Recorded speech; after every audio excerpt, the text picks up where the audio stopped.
Okay, welcome back. Today we're just going to discuss John Maxwell's Five Levels of Leadership, which I've gone through a few levels and quite enjoyed this book, but I certainly haven't gone through the whole thing. So I guess you can just start and talk about what the five levels are, and then we can have a discussion on those. Okay. So the five levels of leadership is kind of a leadership framework to understand how you can grow as become a better leader. So the first level is position, and basically that's when you are given a position. So like for Najib as a teacher, it doesn't necessarily matter what it is. It's like you kind of are vested some kind of authority by an organization. And that's what a lot of people kind of focus on leadership is that like once I become vice principal or principal, like that's when I'll be like a real leader and kind of take control and stuff like that. But kind of what he does is he explains the other four levels of leadership and how they're more valuable and more important. So I'd probably like to go on to the second level, which is going to be permission. So second level of permission is kind of like the relationship level, and it's where you actually build a connection with somebody. You get to know them, get to know their name, get to know about their kind of like their personal life, and it's like you basically become friends. It's like, hey, I actually like this person, they like me, and we kind of go through that interaction. And it's so much better if you have that liking aspect to it as well as like the positional, because like if you don't like the people you're around and they don't like you, leadership's just not going to go very well. So, especially like in the school system where it can be kind of difficult to address student issues and problems, and if they don't like you, they'll just poke your buttons until you go crazy, and there's not a whole lot of winning for teachers in that regard.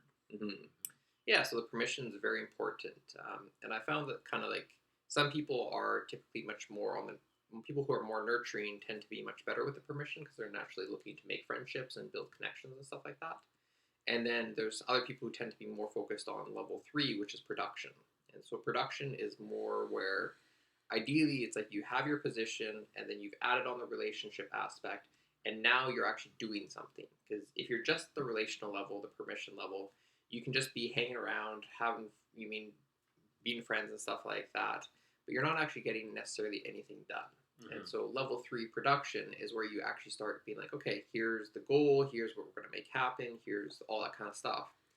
And that's like I find they're almost like two different levels on the same aspect of having the relationship and production, because some people are very focused on the production, but they tend to neglect the relational, and then some people who are very focused on the relational tend to neglect the production. And so ideally you want to have both of them to kind of keep on going. And then you go up to level 4, which is level 4 is going to be personal development. So it's not just being like, okay, we're just focused on being friends, and it's not level 3 where it's just like, okay, we're focused on getting this goal, winning the sports team. You mean getting like everybody with 80% in the class or whatever that production necessarily might be.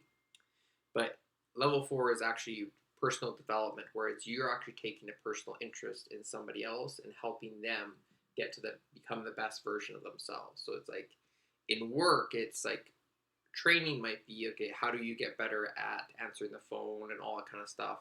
But the personal development might be taking some time to ask about the relationship, kind of ask about what's going on in your life, and kind of giving some guidance about not how can you just be a better employee, but how can you be better at life in general. You have any thoughts on the level 4? Just as you're speaking, just ideas come to my head of like things that I've seen where people are good at, and I guess my question would be, how have you seen a leader move through these levels, if you've seen that, because it is quite rare. Yeah, it's very rare. What have you seen people succeed with? I don't know if I've ever seen any leaders in person very good with the personal development level. At most, it's usually relational, and then productional is kind of like the max. Like my boss for the blinds company, we had a good relationship, and we also had good production. But he didn't really necessarily want to go to that next level of helping me become the best version of myself. It was more just like what best serves the business, and that's it. And I think you really have to change your mindset when you get into the personal development, like you're developing people, is you kind of have to let go of your own attachment to what's going on, because your futures might not necessarily be best aligned with each other, and like it's kind of like if you love somebody, like the willingness to set them free, and that they might need to go Very, be doing very something else. difficult. Yeah. Yeah. Yeah, and I think that people seem to forget that. Like Mhm. even for myself, reminding myself in the classroom that sometimes I'll give a student some advice, and it's not necessarily for them to be a better student. It's or to you know get like a one up on them of like, hey, they'll treat me better. But it's more so like, hey, this would help this person over the Mhm. next 10 to 15 years. Yeah, 100%. Right. And like for me, like even with some of my math students, it's like some of them just aren't going to be good at math, and like it might be I'm not effective enough teacher, but I think it's just their temperament, and trying to help them is like, okay, like maybe you're better at in the trades, and maybe you should look at setting up getting to the RAP program as soon as possible, Mm-hmm. because you're a much more hands-on visual learner, whereas the abstract nature of math can be a lot trickier. Mm-hmm. So yeah, it's a very valuable lesson and kind of level to get to. And you also want to make sure that you do kind of go through those different levels of, like, in particular, the relational to permission level, I think is Mhm. very important to get into. Production and personal development, I think those can be interchangeable in some respects, but without that permission level, you can't really go any further. Yeah, it's interesting. So I'm remembering now, just a leader through my mosque of, that's really what he did. So he'd been around the community for a while, and so he just knew people, and then eventually he was elected as our leader, and so that was the positional. And then because he had already known everyone, he already had the permission, and then given that the mosque from kind of the headquarters, they have a mandate of various programs. There was already the production built in, and then Mhm. um, personal development was a little bit of more one-on-one. Like he'd have to go to people and kind of encourage them to be more than they could be. And then Mhm. um, it's interesting because at that time in our committee, let's call it, there like I was on that team as well, and there was a couple other people who were already interested in varying levels of personal growth, Mhm. and so it was very easy for him to produce that personal growth in people, Mhm. right? Like even under his leadership, like I learned how to better do my own job, and I've learned more about the religion, the faith, and learned more about why I was there, and why I should, let's say, follow the system and adhere Mhm. to it. And um, but a lot of that was his not nurturing, Nurture. not nourishment, his nurturing spirit of taking the time to actually sit down and listen to people's their grievances, right? And Mhm. through religion, a lot of people have that, right? It's especially with Islam, which has a very strong like listen and obey mindset that it can be very difficult. Mhm. But yeah, he's probably this gentleman I'm thinking of. He's probably one of the only people I've seen at the level 4 level, and Mhm. has gone through the stages. And after him, it was very difficult. Like some people really struggled with um encouraging personal development because it was obvious that the relationships weren't necessarily like deeply rooted. Mhm. Like with this one guy that we had, like to this day, he's still my friend. When I see him, I ask him about his family, his sons, if everyone's okay, how his job's going, and when he asks me, I can sense that there's true concern there, and that he's very genuine when he tells me like, "Hey, Najib, you should run for like education council member, or Mhm. you should run for these higher positions to help change the education system or to have a more positive impact." And because of the relationship level, that's where it's like very genuine that he wants that for you. Mhm. Hmm. Yeah. So then we'll go on to level 5, and both level 1 and level 5 aren't necessarily in your control. They're basically kind of given to you. Like the position, in a lot of respects, is given to you, and level 5 of the pinnacle is also kind of given to you. That if you've done levels 2, 3, and 4, like you've built that permission, you've got the production, and you've developed the people around you, then you're given the status of the pinnacle, where it's like you are this incredible leader who's done it for so well for so long that the people actually put you onto this level of kind of like this amazing leader, and it's kind of like they really value all the contributions and things that you've done. And so there's not a whole lot to say on that, but Hmm. yeah, that's kind of like where you Well, get to. I'm thinking let's have the discussion on, so because I do see this often in the school system, Mhm. that there's always one or two students that has quite a bit of magnetic attraction to them, and Yep. for that person, what would you recommend them to start moving through some of those levels? Like they already have, let's say, position and in their own kind of pseudo way, and then they have permission because they again they're just magnetic and people want to be around them, and that might be due to a variety of competencies. Yep. What would your advice be to that young person or whoever's watching this of like, hey, if that's you and you're in that situation, how can you then upgrade your circle of friends into that production so that they're all better people? So the first step, it always starts with the law of the lid, and that the lid of your skills, your abilities, your competency will define everything else below you. So it's like so if you look at a small business that's owned and kind of run by like the owner, that business has typically hit its lid, that it's been kind of at the same amount of revenue, same amount of clients. And when you're starting a new business, it'll kind of grow, but eventually you'll hit kind of your plateau, and that's basically your level of competency. Like that's how much you can handle and stuff like that.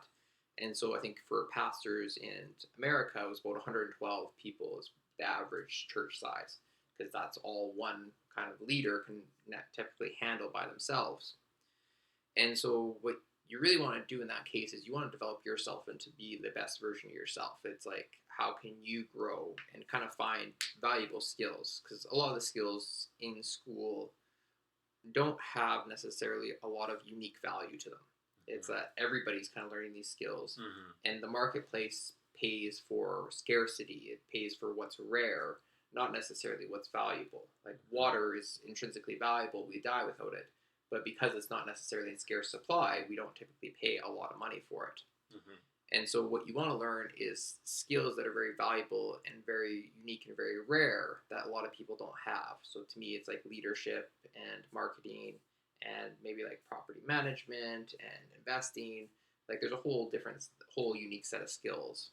So it's like, one, I definitely like focus on investing in yourself. So like be willing to buy books, courses, potentially pay for coaching, getting mentoring, listening to programs. And it's like, make yourself into the best version of yourself is like the best place I would start with. I mean, what are your thoughts on that? No, that's good. Like, and I was thinking of like my response is kind of on the idea of purpose and mission, and then sub-purpose and mission. And, it might take you 10, 15 years to figure out what your purpose in life is, but some of those sub-purposes and smaller missions in your life should be, I was thinking, to improve yourself, right? To figure out like, what is it that I want to do and how can I improve myself? Like, how can I first go on that journey as well? Like even for us and for my YouTube page, like starting that, and then, maybe 5-10 years down the road when students can see all that material that's on there, and they can say, hey, like, Mr. Kawaja did it, like I can do it too. And they can look to me, or, maybe there's another teacher and say, hey, like, how did you get started on this? And I'll say, well, go to my YouTube page and go oldest videos, and you'll see how those videos look, and it's just one step at a time, right? Even for my personal growth or investing into myself, like I still remember the day I bought my motorcycle jacket, and it came in quite handy not that long ago, and that shift in mindset of like, hey, you know what, like this jacket's $300, $400, $500, but my body, my mind they don't have a monetary value to them, and that shift in mindset led to the willingness of like, hey, this book might not be perfect. It's $25, $30, but there might be 1, 2, 3 really powerful ideas in there that I can bring into my classroom that really has an impact that nobody else in that classroom has heard of. And I might be the gatekeeper of that new knowledge for the student. And, and those are just 2 small areas of life, right? Even the investment of time, like to be willing to sit, all of this first semester for the school year, just taking the time to watch these videos of how to better dress and how a suit should fit, and looking at quality of material as well, and then slowly adding items into my wardrobe. And then, the fruit of that is paying off of like people recognizing, hey, this guy's very well dressed, like he knows what he's doing. And, it takes a lot of time, but that investment into self, that mission purpose of I want to be the best version of myself, if you can't find a specific purpose in this grand scheme, that something you want to give to your life, even if it's something as simple as, hey, I want to be the best version of myself, even that is just so powerful because it just transforms people around you, really. Yeah, because like that's probably where I'd start because it's even just to learn how to transform yourself. Like that's really going to be able to 5 to 10 year journey. And then to me, the next level is starting to learn how to help people through that journey. Like after you've kind of gone through it yourself. Like I remember me playing soccer, and like I was in one particular year, I was the oldest, and I was like the most skilled player, and I was also a good leader. And I was one of the few people that would pass to anybody on the team. Like if somebody was open, I just passed the ball to them. And you mean it was a co-ed team, so there was guys and girls, and some of the girls weren't very good. You mean, and they had a tendency to give the ball back over right away. And so some of the younger, more immature guys wouldn't pass to them. And but I always would because it's like you have to include everybody on the team, and you have to give them the chance to make mistakes and to also have the chance to succeed because you mean it's not like they're going to turn the ball over every time. Sometimes they're going to do well and they're going to pass it off. And I would add, you also have to give them the opportunity to fail and see how they handle that as well. 100%. So there's a lot to it, but it's very tricky. That does remind me of the movie King Arthur, Legend of the Sword, where Charlie Hunnam's King Arthur character, like his main message is like, why have enemies when you can have friends? It's like, you got all these extra people who are competent, capable, and could contribute. It's like, well, let's build a bigger table and let's bring them to this table because they can add value rather than them being our enemies, right? And yeah, it can definitely be tricky, right? So depending on, I don't know, I'm a teacher at a school, and so I teach about 75 kids right now this semester, and it can be really tough to bring 75 people to the table, and not all of them want to come along. And maybe somebody watching this, they might be in charge of one other person or 100 people. We just don't know. And I guess the journey just starts with one. Can you bring one person to the table, and can you help them either to go on their own adventure or to encourage them when they're on that adventure as well? And it's also that you're going to be on different levels with different people. So it's not that you're a level 2 leader with everybody or level 3 leader. It's like you kind of have to figure out where are you with each person. Like, do you have that relationship level with somebody? And if not, it's like, okay, you might just be like a level 1 leader or like a level 0 leader. And it's like, okay, with that person, I need to focus on building the relationship, building the connections, that kind of stuff. And then it's like, okay, so if I've got relational friendships, but we're not really doing anything necessarily productive. Like with a fraternity, that's kind of what happened in one of the transformational phases. Like we started growing very big, but we didn't necessarily have the relationships to connect everybody into it at first. And then eventually we got somebody who was very good relationally, and it was, even though it was a smaller group, he built them together very closely connected, but they weren't doing anything productive. They were basically just drinking, beer pong, all that kind of stuff. Yeah, counterproductive, really. Yeah, it was valuable for the relationship and the connection with the guys, but there wasn't necessarily production. And then what I kind of helped do was I brought in this question and asked them about what they think we should do for recruitment, because that was kind of like a big thing that was very valuable for student groups. And I'd kind of been seeding this question to everybody about like 3 to 6 months before the recruitment season. And so when it came to that recruitment, they were all gung-ho. Like maybe they didn't have the focus and discipline that might have been like beneficial, but they were all like, hey, I want to volunteer, I want to do this, I want to make it happen. They're passionate about enthusiastic, bringing people in. Yeah. And so just having that brought a lot of production. And so it's like now we have the relationship, we have a group that's tightly knit, and now we actually have some production. We're actually doing something that's relatively productive with it. The part that was still kind of missing is the personal development, because it's like you really need a strong kind of equipped leader who's got lots of experience to have that ability to really pass something on, because you can't give what you don't have. And it's like if you like as you learn to get better dressed and stuff like that, it gives you more competency and ability to pass that on to students and like figure out, okay, is there cheaper ways to do some of this, and what's kind of like the cost benefit analysis and stuff like that. And for anyone listening who's slowly on that journey, just quote came to mind that in the land of the blind, the one-eyed man is king, and that you don't have to be in the promised land. Like you can say like, hey, listen, like I spent 6 months learning about how to dress. Are all my clothes perfect? No. Are all my outfits perfect? No. But I'm continuing to experiment and I can point out small tips, right? Or whether it's relationships or health or fitness or education, studying, whatever it is. It's like, hey, I've done this and these are my thoughts and experiences. And like knowing what I know now, if I could go back and do it again, this is what I would do, right? But like that one-eyedness of like, hey, I'm not at the end of my journey, but I have some sight here. I can see some things. Yeah, and it's almost like we can only have one eye ourselves, and the other eyes come from other people in a lot of sense. Is that we actually need other people's perspectives and other people's point of view to help us to have better vision.